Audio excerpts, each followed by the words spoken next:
السلام علیکم دوستو، میں ہوں سہیل اور ایم سہیل وائس پہ آپ کو خوش آمدید کہتے ہیں۔ سرکش پارٹ 3 ایپیسوڈ نمبر 79۔ گاڑی میں بیٹھ کر پہلے میں ماڈل ٹاؤن والی کوٹھی میں پہنچا۔ وہاں بالکل سکون تھا۔ وہ ہمیشہ ہی ایک ایسا پرسکوت گھر معلوم ہوتا تھا جہاں گنجائش سے کہیں کم افراد رہتے ہوں، اور وہ بھی بے حد سکون پسند۔ حالانکہ جہاں بڑے بڑے اہم اور ہنگامہ خیز قسم کے کام بھی نپٹائے جاتے تھے، اور تھوڑا بہت دفتری قسم کا کام بھی یہاں پر ہوتا تھا۔ جولی لان پر بیٹھی اپنے ناخن تراشنے اور اسے سنوارنے میں مصروف تھی، گویا اسے دنیا میں اور کوئی مصروفیت ہی نہ ہو۔ وہ ٹراؤزر اور ڈیلی ڈالی شرٹ میں تھی، آستینیں چڑھائی ہوئی تھی۔ مجھے دیکھ کر وہ سب کچھ چھوڑ چھاڑ کر مسکراتے ہوئے اٹھ کھڑی ہوئی۔ وہ تینوں مہمان خانے میں ہی ہیں؟ میں نے ہیلو کے بعد پوچھا۔ یس سر، آپ دیکھیں گے؟ اس نے پوچھا۔ ہاں، میں نے اس کے ساتھ چلتے ہوئے کہا۔ کوئی زیادہ محنت تو نہیں کرنی پڑی ان پر؟ نہیں سر، کوئی ایسی خاص محنت نہیں کرنی پڑی، جواباً اس نے بے پرواہی سے کہا۔ ویسے وہ عام بدماشوں سے خاصے اونچے درجے کے بدماش ہیں۔ بڑا منتظم قسم کا ایک باقاعدہ گروہ ہے ان کا۔ اسلحہ بھی ان کے پاس کافی ہے، ہلکی مشین گنوں تک ہے ان کے پاس۔ ہر طرح کی وارداتوں پر کمر بستہ رہتے ہیں، خود اپنے طور پر بھی آرڈر پر بھی کام کرتے ہیں۔ اسی دوران اندر سے حفیظ خان بھی ہمارے ساتھ ہو لیا اور ہم عقبی حال کی طرف جا رہے تھے۔ جولی بات جاری رکھتے ہوئے بولی، میں نے ساری معلومات حاصل کر لی ہے۔ اگر آپ کا حکم ہو تو ان کے گروہ کا صفایا کر دیا جائے۔ فی الحال تو صرف انہیں سبق سکھانا اور اصل بات معلوم کرنا ہی میرا مقصد تھا۔ اگر انہوں نے سبق نہ سیکھا اور آئندہ ہم سے ٹکرانے کی کوشش کی تو پھر دیکھا جائے گا۔ تمہیں معلوم ہی ہے کہ بغیر کسی وجہ کے خون ریزی ہماری پالیسی نہیں ہے، اور نہ ہی مجھے پسند ہے۔ یس سر، جولی مسکرائی۔ میں نے تو احتیاطاً پوچھا تھا۔ اس دوران ہم سیڑھیاں اترنے لگے تھے۔ ہم تہہ خانے میں جا رہے تھے۔ حفیظ خان خاموشی سے آگے چل رہا تھا۔ ان کے گروہ کا نام ریڈ ڈاٹ ہے کیا؟ میں نے پوچھا۔ نہیں سر، جولی نے نفری میں سر خرایا۔ کوئی نام وغیرہ نہیں ہے ان کے گروہ کا، بس یوں ہی 10 آدمیوں کا گروہ ہے۔ دھڑلے سے بدماشی کرتے ہیں، جوئے کے اڈے وغیرہ بھی ہیں ان کے، لیکن کوئی ایسی پڑھی لکھی قسم کی چیز نہیں۔ گروہ کا انگریزی میں نام وغیرہ رکھنے لگے۔ میں نے ابھی تک اصل بات نہیں پوچھی تھی، وہ میں تہہ خانے میں پہنچ کر ہی پوچھنا چاہتا تھا۔ سیڑھیاں بظاہر ایک روم کی معلوم ہوتی تھیں جو بائیں ہاتھ پر تھا۔ دائیں طرف اس کے قریب ہی سوئچ بورڈ موجود تھا۔ حفیظ خان نے کنٹرول کے 3 سوئچ ایک خاص ترتیب سے کئی مرتبہ دبائے اور دیوار ایک طرف ہٹ گئی۔ سامنے ٹھوس سٹیل کا ایک ساؤنڈ پروف دروازہ موجود تھا۔ اس کے کنٹرول کے سوئچ الگ تھے۔ حفیظ خان نے انہیں بھی ایک خاص ترتیب سے دبایا۔ وہ بظاہر نظر بھی نہیں آتے تھے، سٹیل ہی کی ایک پٹی کے نیچے چھپے ہوئے تھے، اور پٹی کو ہٹانے کی ایک الگ ترتیب تھی۔ سیاہ سٹیل کا دروازہ بے آواز طریقے سے کھل گیا اور ہم تہہ خانے میں جا پہنچے۔ یہ تہہ خانہ کئی حصوں پہ مشتمل تھا۔ اس میں قیدیوں کو رکھنے کے لیے مختلف ساکت کی کوٹھریاں بھی تھیں اور ٹارچ سیل بھی تھے۔ یہاں تک پہنچنے کی نوبت صرف انہی لوگوں کی آتی تھی جو انسانیت اور معاشرے کے لیے ناسور سے کم نہیں ہوتے تھے، یا پھر جو ہمارے جینا دوبر کرنے کی کوشش کرتے تھے، کسی طرح بھی باز نہیں آتے تھے۔ یہاں بھی ان کو سیدھا کرنے کے لیے مختلف مراحل ہوتے تھے۔ ہماری کوشش بھی یہی ہوتی تھی کہ آخری مرحلے تک کوئی نہ جائے۔ وہ تینوں کنکریٹ کے ایک چبوترے پر لیٹے ہوئے تھے۔ ان کے جسموں پر قمیض نہیں تھی۔ جسموں پر بظاہر نشانات بھی معمولی سے تھے، لیکن ان کی حالت مردوں سے بدتر تھی۔ وہ بغیر کسی بندش کے چت لیٹے ہوئے تھے۔ کلین شیپ بدماش کے جسم کو تو وقفے وقفے سے یوں جھٹکے لگ رہے تھے جیسے اس پر نرخ کا عالم طاری ہو۔ مونچھوں والے کی آنکھیں نیم دراز تھیں اور باچھوں سے رال بہہ رہی تھی۔ تالا کھولنے والا نوجوان آنکھیں بند کیے الٹا لیٹا تھا اور ہچکیاں سی لے رہا تھا۔ تہہ خانے میں ایک شخص اور بھی موجود تھا اور خاموشی سے بعض چیزوں کو ان کی صحیح جگہوں پر رکھ رہا تھا اور دیوار گرد الماریوں کے تالے چیک کر رہا تھا۔ وہ شخص بھی ہمارے خاص آدمیوں میں سے ایک تھا۔ وہ بہت زیادہ ذہین یا پھرتیلا نہیں تھا، مگر پھر بھی بہت کام کا آدمی تھا۔ ہمیں ادب سے سلام کر کے وہ دوبارہ اپنے کام میں مصروف ہو گیا۔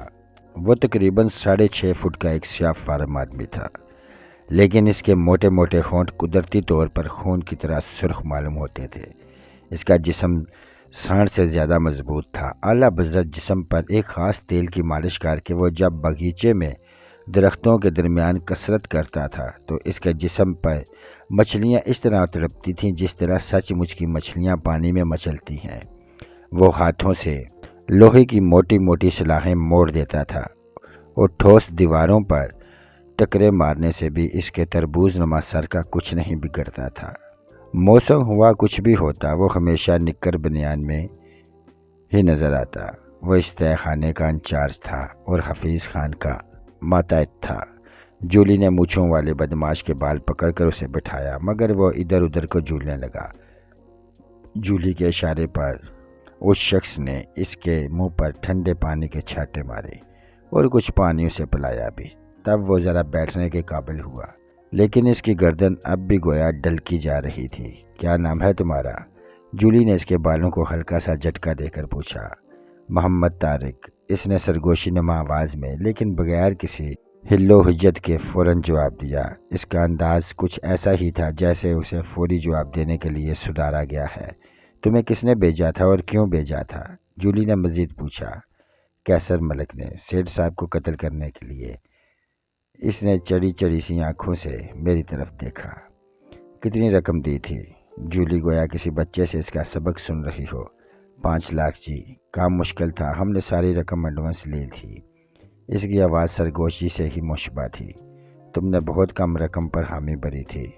جولی نے اس کے بال چھوڑ دیے۔ وہ ہاتھ چبوترے پر ٹکائے اس طرح بیٹھا رہا کہ اس کی ٹھوڈی سینے کو تقریباً چھونے لگی۔ میں ایک طویل سانس لے کر ایک قدم پیچھے ہٹ گیا۔ مجھے بڑی مایوسی ہوئی تھی اور جب میں بولا تو یہ مایوسی غیر ارادی طور پر میرے لہجے میں جھلک آئی۔ اب کھودا بہار نکلا چوہا۔ یہ تو اس الو کے پٹھے قیصر ملک کا چکر تھا۔ اس بدبخت کا دماغ ابھی ٹھکانے پر نہیں آیا۔ وہی گھٹیا حربے، وہی کرائے کے قاتل۔ مجھے اپنی کن پٹیوں میں تپش سی محسوس ہو رہی تھی۔ جولی گہری نظروں سے میری طرف دیکھ رہی تھی۔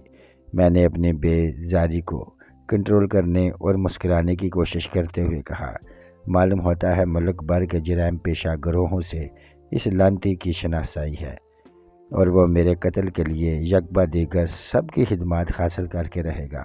اس کی زندگی کا گویا مقصد صرف یہی رہ گیا ہے۔ بالکل یہی بات ہے سر، جولی سنجیدگی سے بولی۔ وہ تقریباً تمام حالات سے آگاہ تھی۔ یہ اس کے لیے زندگی موت اور انا کا مسئلہ بن گیا ہے۔ اس کا چین سے بیٹھنا بہت مشکل ہو گیا ہے۔ اس قسم کے لوگ حالات سے کوئی سبق نہیں سیکھتے، اپنی ضد پر اڑے رہتے ہیں۔ اسی دوران محمد طارق نامی اس بدماش میں شاید زندگی کی کچھ لہر ابھری، یا وہ بضد کوشش اپنی بچی کچی توانائی جمع کر کے چبوترے سے کھسکا اور ایک دم لڑکھڑا کر میرے قدموں میں آ گرا۔ سسکیوں اور ہچکیوں کے امتیاز کے درمیان وہ اس عجیب سی سرگوشی نما آواز میں بول رہا تھا، صاحب، بڑے صاحب، خدا کے لیے مجھے معاف کر دیں۔ قیصر ملک نے ہمیں بتایا تو تھا کہ آپ بہت خطرناک آدمی ہیں، کام بہت مشکل ہے، لیکن ہم اس کی بات کو صحیح طرح سے سمجھے نہیں تھے۔ ہمارا خیال تھا کہ آپ برخل ہوں گے تو دوسرے بڑے سیٹوں ہی کی طرح، زیادہ سے زیادہ بس یہی ہوگا کہ آپ نے کچھ بدماش پال رکھے ہوں گے۔ ہمیں اندازہ نہیں تھا صاحب کہ آپ تو چیز کی کچھ اور ہیں۔ خدا کے لیے ہمیں معاف کر دیں۔ آزاری کرنے اور پاؤں پکڑنے کی ضرورت نہیں، میں نے نرمی سے کہا اور اسے بازو سے پکڑ کر واپس چبوترے پر بٹھا دیا۔ تمہیں اتنی تکلیف ہی نہ اٹھانا پڑتی اگر تم مجھے میرے گھر پر ہی بتا دیتے کہ تمہیں قیصر ملک نے بھیجا ہے، میں تمہیں اسی وقت چھوڑ دیتا۔ مجھے تم جیسے کرائے کے قاتلوں سے بھلا کیا لینا؟ اصلی مجرم تو وہ ہوتا ہے جو اس کو بیچتا ہے۔ سزا کرائے کے قاتلوں کو بھی ملنی چاہیے، لیکن اس کی پرورش کرنے والوں کو زیادہ کڑی سزا ملنی چاہیے۔ اب بھی جیسے ہی میں نے تمہارے منہ سے سنا کہ تمہیں قیصر ملک نے بھیجا تھا تو میں نے اسی لمحے تمہیں چھوڑنے کا فیصلہ کر دیا تھا۔ اس کے شکستہ وجود میں گویا زندگی کی لہر آ گئی۔ اس کی سوجی سوجی آنکھیں جن کے گرد نیلے ہلکے پڑ چکے تھے قدرے ٹھیک نظر آنے لگے، اور اس نے امید بھری نظروں سے میری طرف دیکھتے ہوئے سرگوشی سے زیادہ بلند آواز میں بے یقینی سے پوچھا، صاحب کیا آپ واقعی ہمیں چھوڑ دیں گے؟ بالکل معاف کر دیں گے، ہاں اب سے کچھ دیر بعد تم آزاد ہو جاؤ گے، اور مجھے اس بات کی بالکل پرواہ نہیں ہوگی کہ تم باہر جا کر کیا کرتے ہو۔ میں نے ایک ایک لفظ پر زور دیتے ہوئے کہا، لیکن قیصر ملک کو ایک پیغام ضرور دینا کہ وہ زندہ رہنے کا اس کے پاس اب صرف ایک راستہ ہے کہ آئندہ وہ خود یا کرائے کے قاتلوں کے ذریعے میری جانب ایک انچ بھی پیش قدمی نہ کرے۔ یہ آخری موقع تھا کہ میں اسے معاف کر رہا ہوں، لیکن آئندہ ایسی کوئی بھی کوشش اس کی زندگی کی آخری کوشش ہوگی۔ تم اچھی طرح سن رہے ہو نا، سمجھ رہے ہو نا؟ میں نے قدرے جھکتے ہوئے کہا۔ اس نے اس بات میں سر ہلانے کی کوشش کی، لیکن کرا کر گردن تھام لی۔ تمہیں یہ پیغام اسی طرح لفظ بے لفظ اسی مفہوم کے ساتھ قیصر ملک کو دینا ہے، بس یہی تمہاری رہائی کی واحد شرط ہے۔ میں نے ٹھوس لہجے میں کہا، اور ایک لمحے کے لیے غیر ارادی طور پر میرے دانت بیچ گئے، لیکن پھر میں نے فوراً ہی جسم کو ڈھیلا چھوڑ دیا۔ میں اسے ضرور آپ کا پیغام دوں گا، بلکہ اپنی طرف سے بھی سمجھاؤں گا۔ رہائی کی امید نظر آتے ہی محمد طارق کی حالت عجیب سی ہو گئی تھی۔ اس نے اٹھنے کی کوشش کی، لیکن اس کی ٹانگیں بری طرح کانپ گئیں اور وہ دوبارہ دم سے چبوترے پر بیٹھ گیا۔ کلین شیپ بدماش اور تالا کھولنے والے نوجوان نے بھی یہ خوشخبری سن کر آنکھیں کھول دی تھیں اور کانپتے بازوؤں کے سہارے اٹھنے کی کوشش کر رہے تھے۔ میں نے محمد طارق سے کہا، قیصر ملک تو زخمی تھا، ہسپتال داخل تھا، کیا وہ صحت یاب ہو گیا ہے؟ جی ہاں، محمد طارق نے دھیمی آواز میں جواب دیا، ابھی چھڑی کے سہارے لنگڑا کر چلتا ہے، مگر صاحب سچی بات یہ ہے کہ اس پر جنون طاری ہے آپ کو قتل کروانے کا۔ اس کا بس نہیں چلتا کہ وہ کیا کرے، اور معلوم نہیں وہ کیا کر گزرے گا۔ اسے 100% یقین ہو جائے کہ کوئی آپ کو قتل کر سکتا ہے تو شاید اس مقصد کے لیے اپنی ساری دولت بھی دے دے۔ صاحب میں اس کا جنون اتارنے کی کوشش کروں گا۔ میں نے کوئی جواب نہ دیا اور حفیظ خان سے کہا، انہی کی گاڑی میں محفوظ طریقے سے کہیں چھوڑ دینا۔ بہت بہتر، حفیظ خان نے دھیمے لہجے میں کہا، اور ان کی آنکھوں پر پٹیاں باندھنے کی تیاری کرنے لگا۔ میں اور جولی وہاں سے چل دیے۔ لان پر پہنچ کر میں نے جولی کو خدا حافظ کہا اور گاڑی میں بیٹھا۔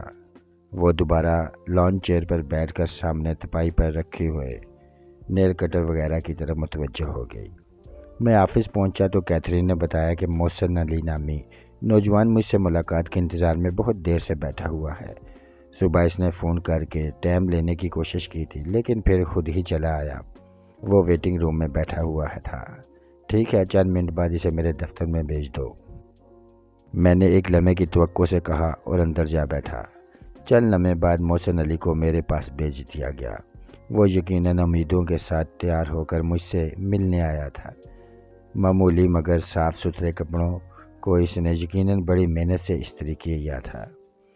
سر میں تیل بھی لگایا ہوا تھا اور انہیں شاید چند منٹ پہلے بھی کنگھی کیا گیا تھا۔ اس کی آنکھوں میں امید اور نا امیدی کی کشمکش کے سائے تھے اور وہ بار بار خشک ہونٹوں پر زبان پھیر رہا تھا۔ سر، وہ آپ نے نوکری کے لیے، اس نے گویا مجھے یاد دلانے کی کوشش کی۔ مجھے یاد ہے، میں نے اسے اطمینان سے بیٹھنے رہنے کا اشارہ کرتے ہوئے کہا۔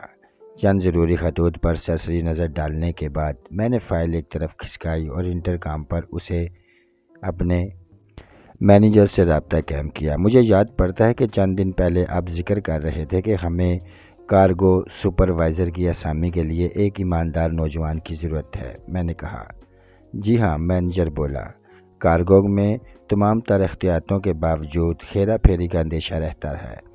کوئی بھروسے کا نوجوان چاہیے، اسی لیے میں ابھی تک اخبار میں اشتہار دیتے ہوئے ہچکچا رہا تھا کہ کوئی جاننے والا مل جائے تو بہتر ہے۔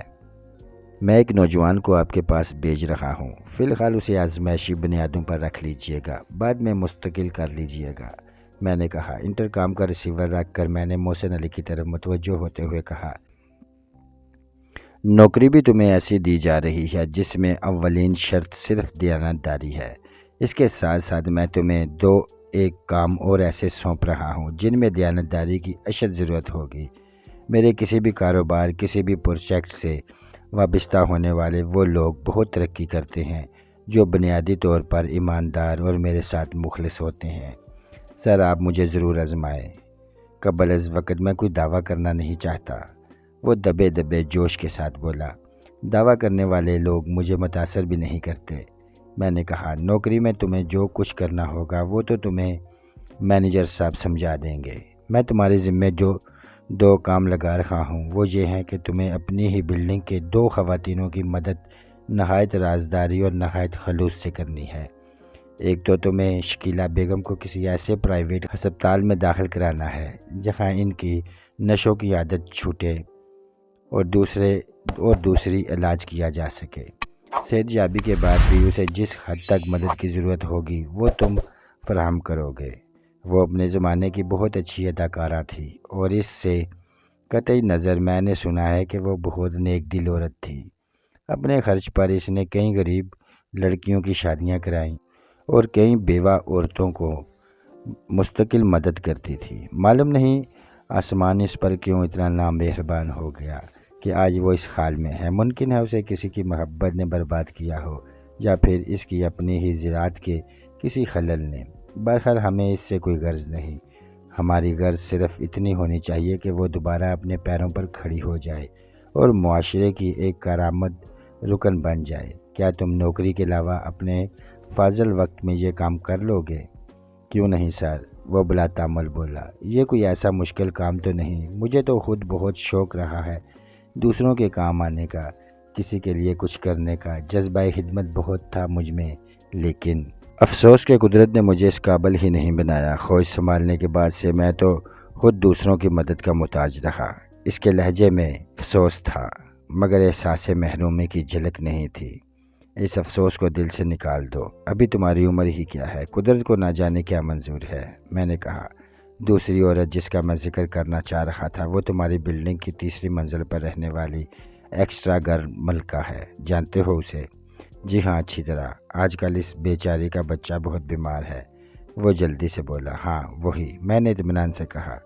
میں نے ان کے لیے تھوڑا بہت انتظام تو کیا تھا، لیکن لگتا ہے ان دونوں ہی ماں بیٹے کو اچھے اور خاصے طویل علاج کی ضرورت ہے۔ میں چاہتا ہوں تم اس وقت تک ان کے علاج، معالجے اور دیگر ضروریات کا خیال رکھو جب تک ملکہ اور اس کا بچہ مکمل طور پر تندرست ہو جائے اور ملکہ دوبارہ کوئی کام کاج کرنے کے قابل نہیں ہو جاتی۔ شکیلہ بیگم اور ملکہ جب دوبارہ حالات کا مقابلہ کرنے کے قابل ہو جائیں تو پھر ان کی مدد جاری رکھنے کی ضرورت نہیں۔ میرا ذاتی خیال یہ ہے کہ محسن علی کے معاشرے میں جو زیادہ تر کچلے مسلے ہوئے اور ناکارہ لوگ نظر آتے ہیں وہ دراصل وہ لوگ ہیں جو زندگی کی اس قیامت خیر دوڑ میں کبھی ٹھوکریں کھا کر گر پڑے تھے اور اس کے بعد کسی نے انہیں سہارا دے کر نہیں اٹھایا، انہیں دوبارہ ان کے پیروں پر کھڑا ہونے کے قابل نہیں بنایا۔ وہ زمانے کے قدموں تلے روندے جاتے رہے اور آخرکار اس قابل ہی نہیں رہے کہ کسی بھی طرح دوبارہ اپنے پیروں پر کھڑے ہو سکیں۔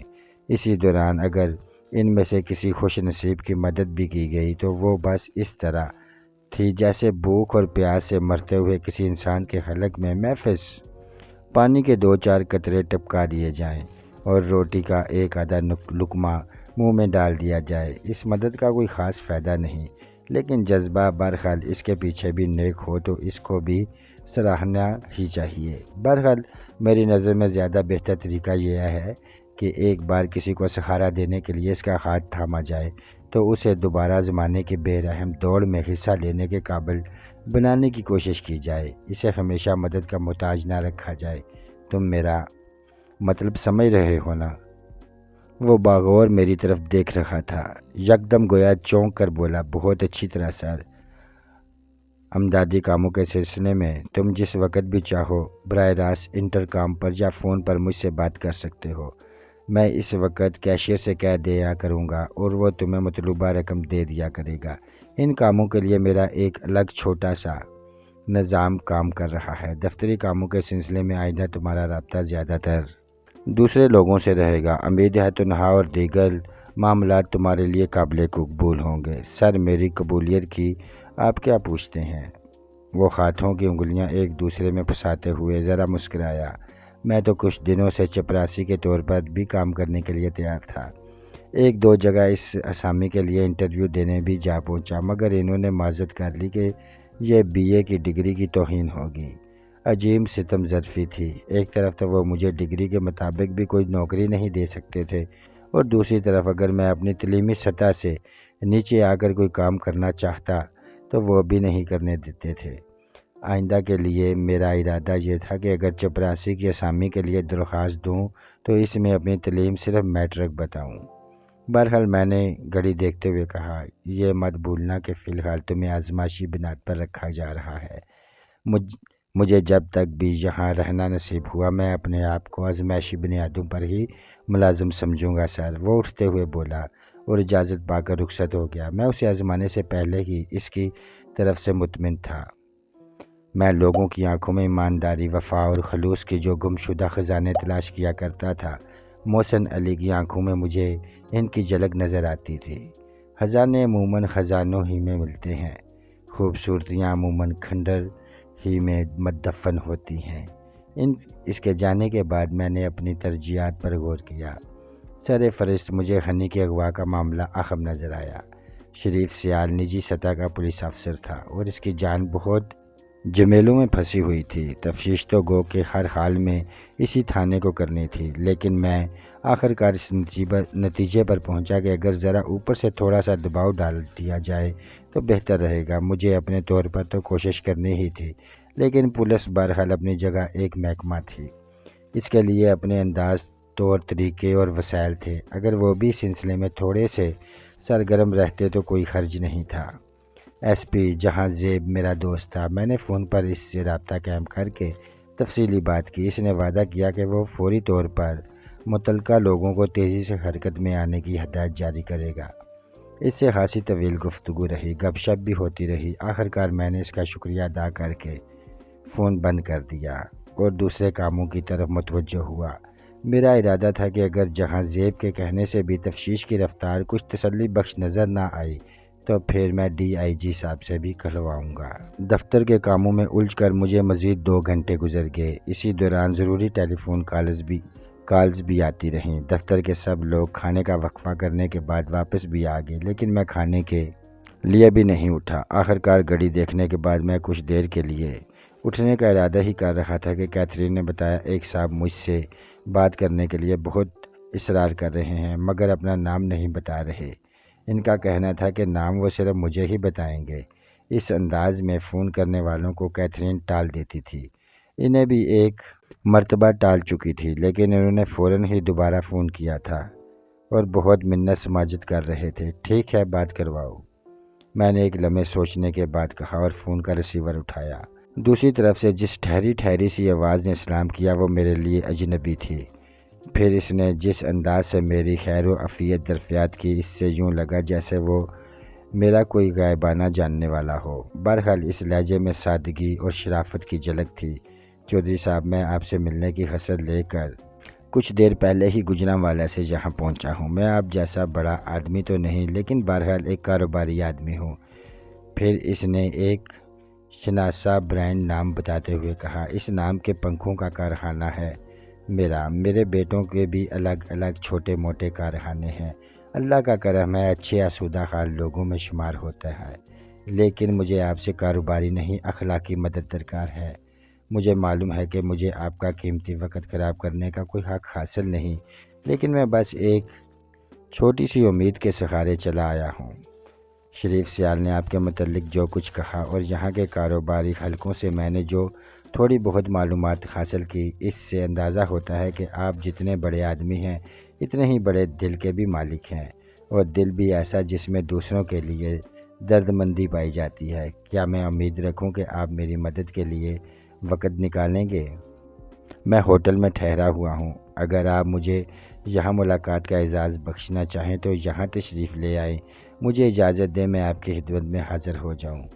میں نے خاموشی اور توجہ سے اس کی بات سنی تھی۔ بظاہر اس کا لہجہ ٹھہرا تھا، لیکن پھر بھی اس کے لفظوں میں جیسے جذبات کا ایک بہاؤ سا تھا۔ وہ بہت بےتاب بھی معلوم ہوتا تھا اور کسی صدمے سے نڈال بھی، مگر وہ گویا بہت جرأت اور ہمت سے کام لیتے ہوئے اپنے آپ کو سنبھالے ہوئے تھا۔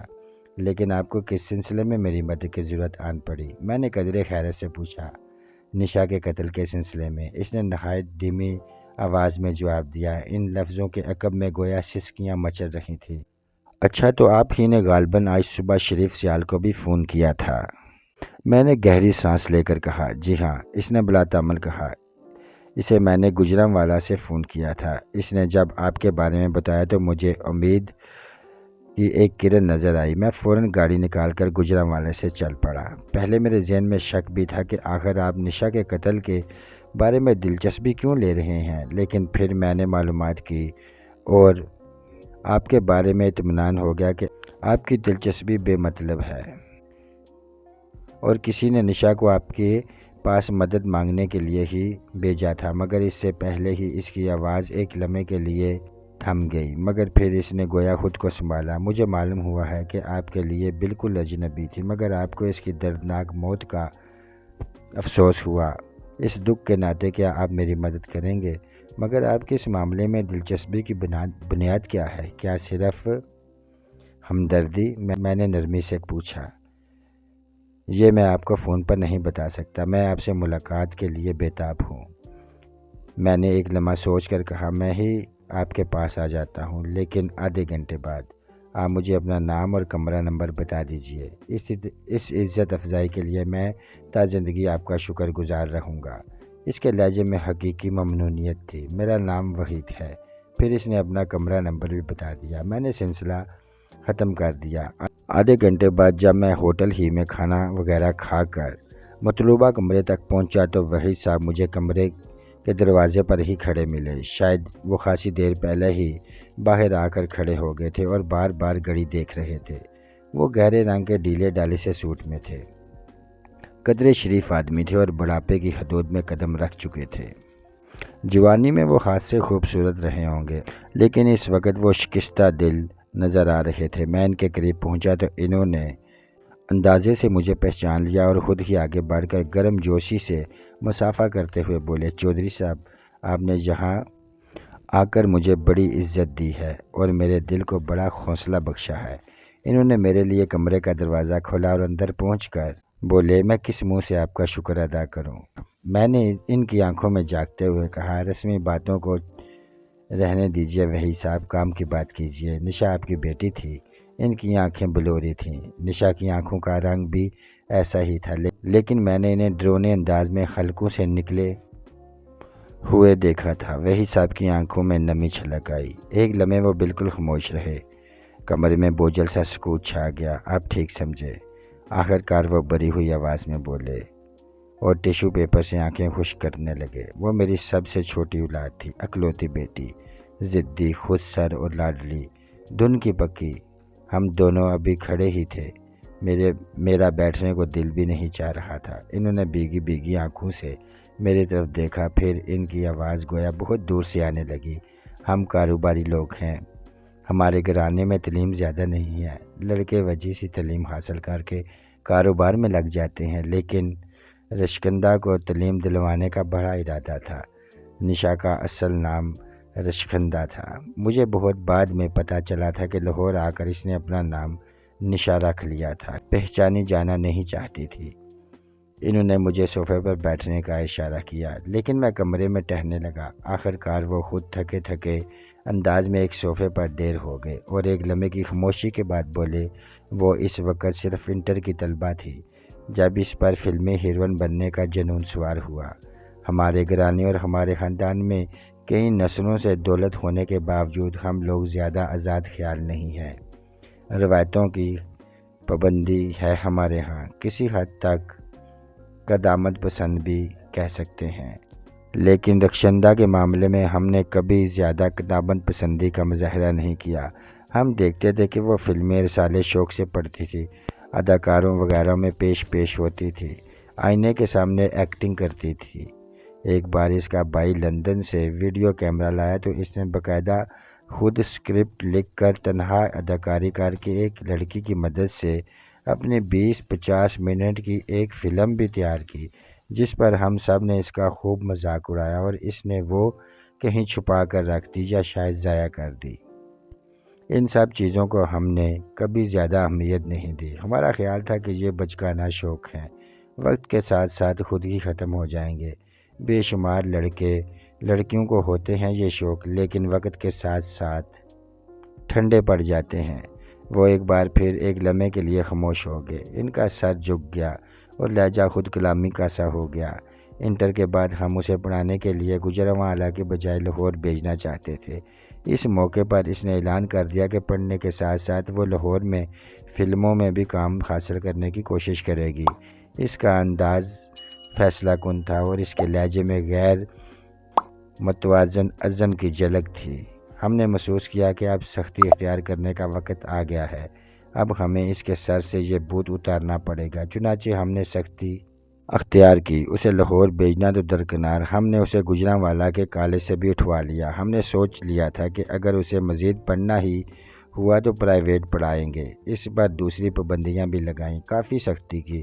شاید ہمارا طرز عمل غلط تھا، شاید ہم سچویشن کو صحیح طور پر ہینڈل نہیں کر سکے، اس مسئلے کو زیادہ وقت نہیں دے سکے۔